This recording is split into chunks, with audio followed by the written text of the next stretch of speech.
anti-eddy valve is removed, you can have access to the sight glass, and you can use a brush like this is a Bun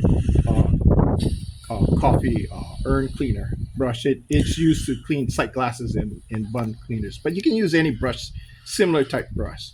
And all you need to do is run it down and then pull it back up several times. And that's enough. That's enough to clean it, because you're just loosening the scale that's in there. It's not really in there that tough. In fact, you can see it's already clean. I didn't even use any water.